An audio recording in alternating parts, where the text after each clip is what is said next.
This is that time of year where people that maybe don't bet on props a lot, you're deciding, hey, I want in on the action. It's the Super Bowl, right? And you get some crazy novelties and there's all that. So what we're going to do is every day look at a different kind of category of props. Not necessarily a specific number because it's been moving a lot already, especially if you like a lot of overs. A lot of stuff's been already getting bet up.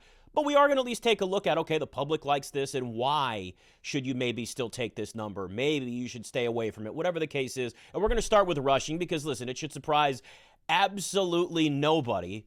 Saquon Barkley over on rushing yards. People like it a little bit. And look, it's actually kind of a buy low situation for him right now because we saw it get up to about 131, 132, bet down a little bit against Washington. He only went under because, well, it was a blowout, so that's kind of what you'd expect here. But, honestly, if I'm looking at Saquon, I'd bet this number into the 120s. Now, we haven't had anybody rush for 120 yards in a Super Bowl since Michael Pittman all the way back in 2003. Terrell Davis did it in 1998. He's also the last running back to win a Super Bowl MVP.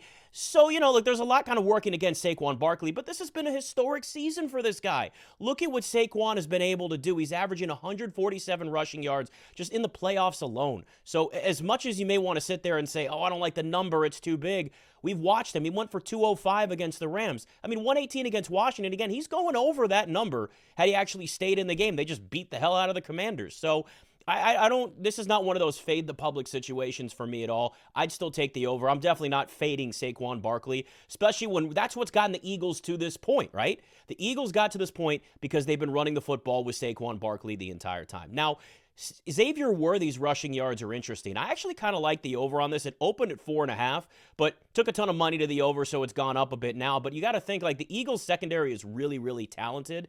And if you're looking at Xavier Worthy, that's kind of one of their big play guys. But if you're Andy Reid, you may be seeing him get locked down by multiple guys in the secondary and say, let's use Xavier Worthy in different ways. Let's get the ball in his hands in other ways. So maybe a little bit more out of the backfield, end around, get creative. It's the last game of the year. If you're Andy Reid, just get a little creative. So Xavier Worthy in rushing yards, I think that's a good spot to the over. I certainly wouldn't take the under because it takes one play for him to certainly burst out and get you double-digit rushing yards just in that spot alone. Patrick Mahomes' rushing yards and attempts is interesting. I think for this, Mahomes opened at 5.5 for attempts. It's been getting bet up a little bit. There's a lot of interest there. Does have 18 attempts the last 2 games, but if you look, he's only gone over 6.5 rushing attempts in 7 of his 20 playoff games. So I think for Patrick Mahomes, there's a little bit too much of a variable in where the rushing yards are and the attempts for it to really be something to be comfortable with. Kareem Hunt's interesting, though. I think Kareem Hunt, somebody that's been stealing a lot of carries from Isaiah Pacheco, has 108 rushing yards in the playoffs versus Pacheco's 30, and they're praising him, talking about how great he's been being back with the team. I think significant touches could come for Kareem Hunt.